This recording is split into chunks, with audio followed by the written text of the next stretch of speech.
So I wanted to share that. So Claire, who I was in the breakout room with, I had experienced sound healing with her at Findhorn at a conference that we were both at, and she's incredible. And she has offered to do something in a breakout room around sound healing. So I just thought I'd bring that in there because maybe that's the way to make it happen. Mm. Yeah, I'm totally up for that. So I don't know how you would want to do that, like whether it would just be a subject in a breakout room and I could do some sound healing. And if people have questions, I could talk about how it can help us. And actually, Thomas had said he wanted to do sound healing, learn how to do it. So it could be that too. Yes. Yeah. So there's definitely lots of elements to it that can be combined. Yeah, I mean, you can come to any cafe and just say, here's what I want to go off into a breakout group room and do. And anyone that wants to do that with you can go off and do it. And the host in the main room will know that that's what's going on. So as new people come in, they can tell them about it. If you want people to sort of come in the middle, if you don't want that, then somehow we'll figure that out too, I guess. But absolutely. And then you could also, if you wanted to turn this into something beyond the cafe, into an engagement stream with its own calls dedicated to it and other spaces of engagement, we could certainly talk about that too, Claire. I think there's a I'd like to talk about that. Yes. I'd like to illustrate what happens. We're on a topic, which is how do you use these breakouts when there are 50 breakouts, but all of a sudden I got excited about sound healing, which is not exactly what we were all sharing right now in this harvest. But I just want to know if you could say in 2 sentences something about sound healing as you know it. I would know what, I would be thrilled. I know it's not the main topic right now.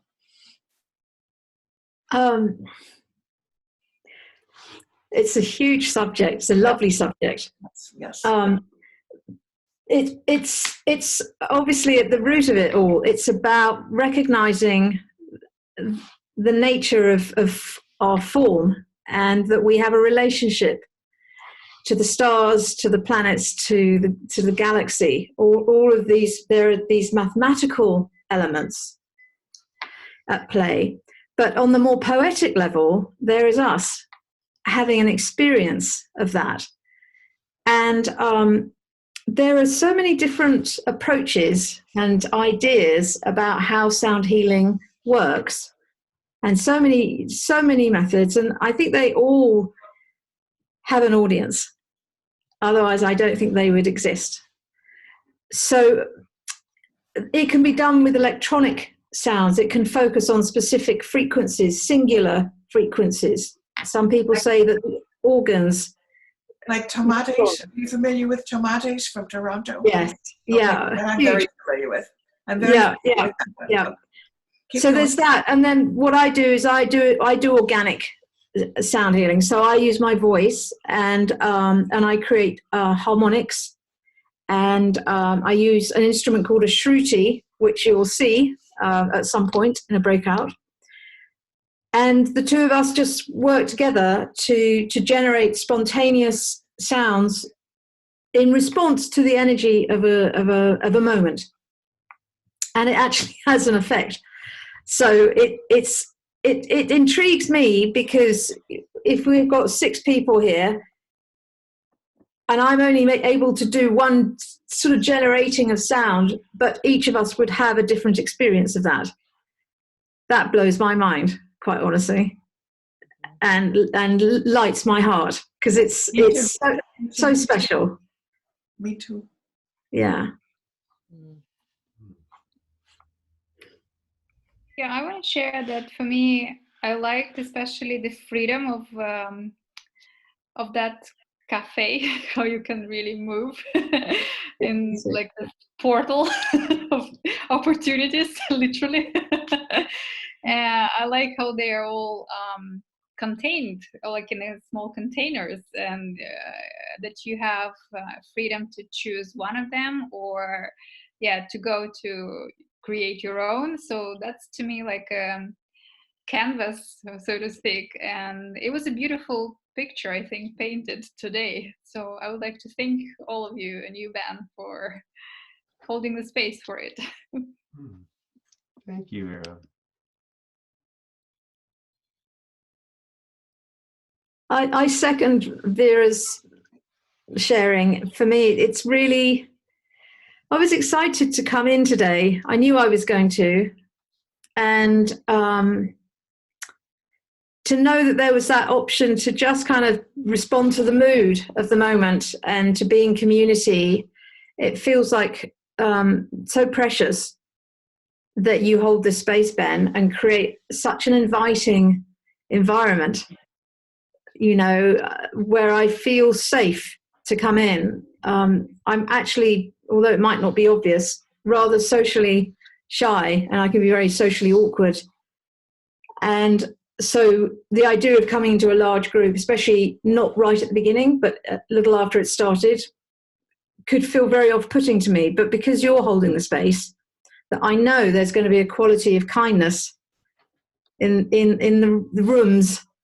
And if all else failed, I would just hang out in whichever one you were in, because I know I'd feel good about that. And so thank you for your vision, and thank you for your generosity to spend the time you do creating a space that I think is so needed, especially now. Yeah. Well, thank you so much. Yeah, it's really wonderful to see people coming in and starting to, you know, experiment and explore and see the possibilities and enjoy it. And it's very gratifying to hear that the space feels safe and welcoming, hospitable.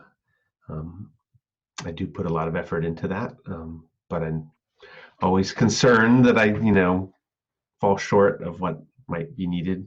I think it's really interesting that you name also your you know, your introversion, you know, and that in all of these conversations, you know, I've been doing virtual convening for 10 years now, and in person, and weaving the two together, right?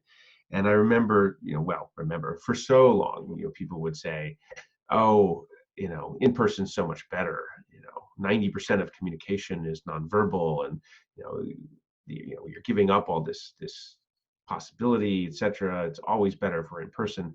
And you know, I think that you know, as you point out, there are lots of people who would never go to an event with 200 people packed into a room. You know, I mean, you know, just that would be painful. That would be uncomfortable. It would not be, you know, enjoyable. It would be draining utterly. But we can create virtual spaces that have, you know, much more of that safety. And the written domain, of course, is one that has an even higher level of that, and people sort of dismiss that as even less real, right? It's just words. Oh my gosh, and people miscommunicate and they don't understand. But the truth is, of course, that the written word is unbelievably powerful, and we all know that too. So I think it's all about a mind shift that says, how do we work with all these different ways of connecting and communicating to weave them together in service to the work we want to do, and they all have their advantages and their disadvantages. So, and this one, the spoken virtual domain, I think of the three things, the written virtual, the in-person, and the spoken virtual, this is the one we've played with the least, that we've been least willing to experiment with. What we've typically done is whatever we would do in person, we try to just do exactly the same thing when we get onto a Zoom call or something.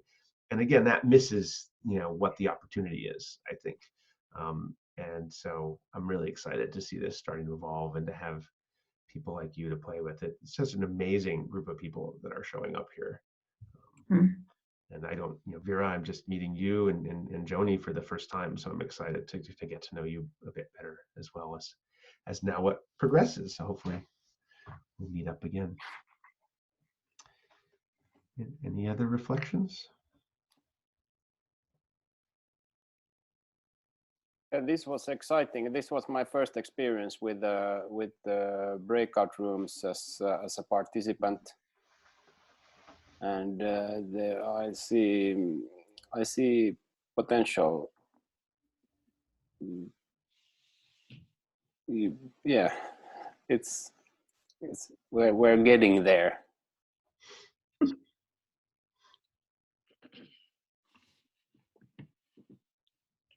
I think one of the things that I think about around what you said, Ben, is I've been doing some Zoom conferences and had breakout rooms before.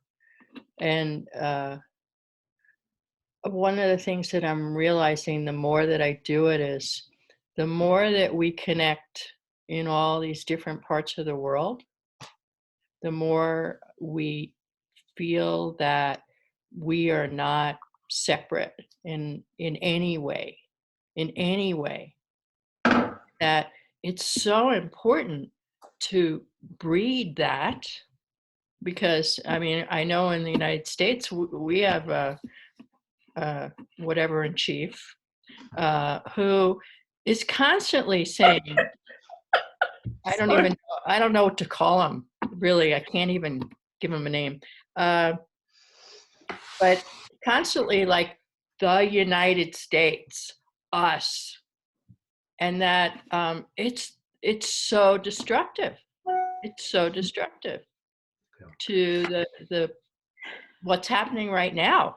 I mean, this is a global threat that we all need to unite on, not turn against each other.